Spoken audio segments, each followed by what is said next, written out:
ایک دفعہ کا ذکر ہے کہ کسی جنگل میں ایک شیر رہتا تھا۔ شیر بہت ہی زیادہ طاقتور تھا۔ وہ ہر روز بہت سے جانوروں کا شکار کرتا اور کسی پر رحم نہ کھاتا۔ جنگل کے سارے جانور شیر سے بہت ہی زیادہ تنگ تھے۔ جو بھی جانور شیر کو نظر آتا، شیر اس پر حملہ کر کے اسے چیر پھاڑ کر دیتا۔ جب جنگل کے جانور بہت زیادہ پریشان ہو گئے تو ان سب نے مل کر سوچا کہ کیوں نہ سارے مل کر ایک ساتھ شیر سے اس معاملے پر بات کریں۔ ہو سکتا ہے کہ وہ ہماری بات مان لے۔ آخرکار سارے جانور اکٹھے ہو کر شیر کے پاس گئے اور اسے کہا کہ ہم تمہاری وجہ سے بہت خوف زدہ ہیں۔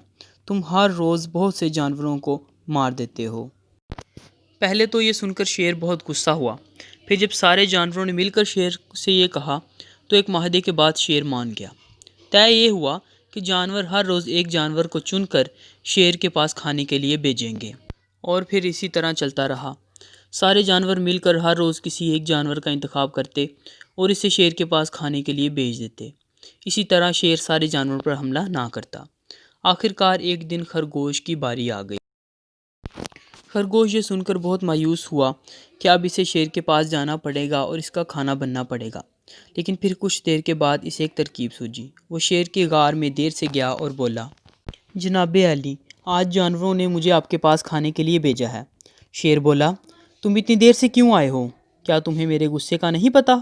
تو خرگوش بولا، جناب عالی، میں تو آپ کے پاس وقت پر ہی آ رہا تھا، لیکن مجھے راستے میں ایک دوسرے شیر نے روک لیا اور اس نے مجھے کھانا چاہا، لیکن میں نے اسے صاف صاف کہہ دیا کہ میں تو آپ کے پاس آ رہا ہوں، اور میں فوراً وہاں سے آپ کے پاس آ گیا۔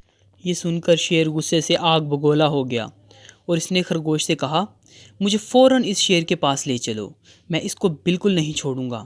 اس کی اتنی ہمت کہ میرے شکار پر نظر رکھے۔ اس کے بعد خرگوش شیر کو ایک کنویں کے پاس لے گیا اور کہا کہ جناب عالی، وہ شیر اسی کنویں کے اندر ہے۔ شیر نے اس کنویں کے اندر دیکھا تو اسے پانی میں اپنا عکس نظر آیا اور وہ سمجھا کہ شاید اس میں کوئی دوسرا شیر ہے۔ شیر اس پر بہت زور سے گررایا۔ اس کا عکس بھی ویسے ہی اس پر گررایا۔ اتنے میں شیر اس پر جھپٹ پڑا اور کنویں کے اندر پانی میں گر گیا۔ وہ بہت چیخا چلایا مگر کسی نے بھی اس کی مدد نہ کی۔ سارے جانوروں کو شیر سے چھٹکارا مل گیا۔ سب نے مل کر خرگوش کی تعریف کی اور اس کا شکریہ ادا کیا کہ اس کی حاضر دماغی اور دانائی کی وجہ سے ان سب کی شیر سے جان چھوٹ گئی۔ تو پیارے دوستو، اس سے ہمیں یہ سبق ملتا ہے کہ کوئی کتنا ہی چھوٹا اور کمزور کیوں نہ ہو، اگر وہ اپنی عقل سے کام لے تو وہ بڑی سے بڑی آفت سے بھی آسانی سے چھٹکارا حاصل کر سکتا ہے۔